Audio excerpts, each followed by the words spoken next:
Assalamualaikum warahmatullahi wabarakatuh.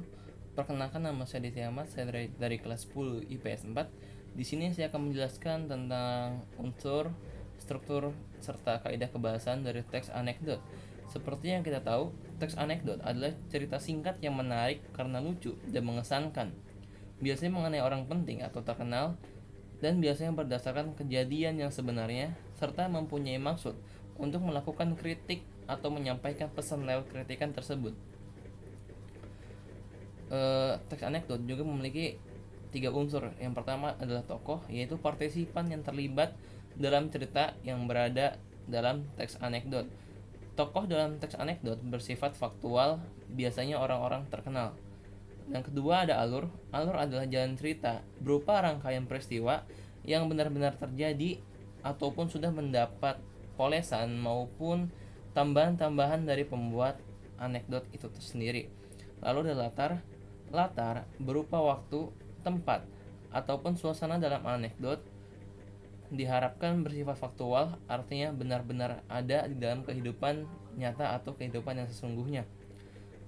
Anekdot mempunyai 5 struktur. Yang pertama ada abstraksi, adalah pendahuluan yang menceritakan atau mengungkapkan latar belakang dan gambaran umum mengenai isi suatu teks. Yang kedua ada orientasi, yaitu bagian cerita yang mengarah pada terjadinya suatu krisis, konflik, atau peristiwa utama. Bagian ini adalah penyebab timbulnya krisis atau komplikasi pada bagian selanjutnya. Lalu ada krisis atau komplikasi. Itu bagian utama dari inti peristiwa suatu anekdot.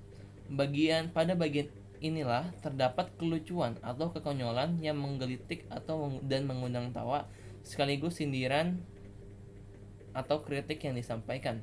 Lalu ada reaksi, adalah tanggapan atau respon atas krisis yang dinyatakan sebelumnya.